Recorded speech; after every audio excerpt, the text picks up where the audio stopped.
नाशिक जिल्ह्यातून इथे पिण्याच्या पाण्याचं संकट टळलंय। गेल्या 4 ते 5 दिवसांपासून पावसाची संततधार सुरू आहे। जिल्ह्यातील 24 धरणांपैकी अनेक धरणात पाणी साठा चांगलाच वाढलाय। हावली धरण 100% भरलेलं आहे, तर शहराला पाणी पुरवठा करणाऱ्या गंगापूर धरणात 50% पाणी साठा जमा झालाय। काही धरणांमधून पाण्याचा विसर्ग केला जातोय। हवामान विभागानं पुढील काही दिवस अजून जोरदार पावसाचा इशारा दिलेला आहे।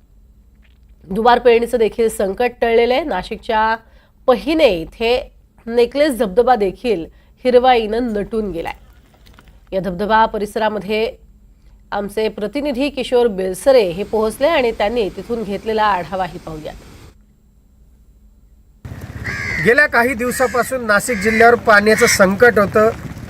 पावसाने दडी मारली होती, परंतु गेल्या 2-3 दिवसापासून आपण बघू शकतो नाशिक जिल्ह्यावर सर्व ठिकाणी मोठ्या प्रमाणात पाऊस पडत आहे। हा इगतपुरी परिसरातील पहिने धबधबा आहे, जो नेकलेस म्हणून ओळखला जातो। या ब्रह्मगिरीचा पर्वत आहे। या ब्रह्मगिरीच्या पर्वताची ही मागील बाजू आपण बघू शकतो। पूर्ण पर्यटक या ठिकाणी येत असतात आणि धुक्याने पसरलेली चादर देखील आपण या छोट्या मोठ्या धबधब्यांच्या परिसरात बघू शकतो। असे सुंदर असे दृश्य या ठिकाणी पाऊस वाढल्याने या ठिकाणी वाढलेला आहे।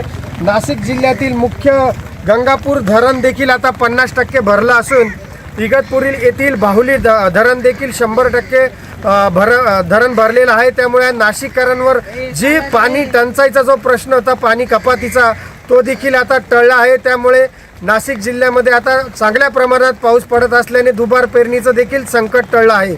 किशोर बेलसरे, कॅमेरामन अमर सोळंकीसह NDTV मराठी, नाशिक।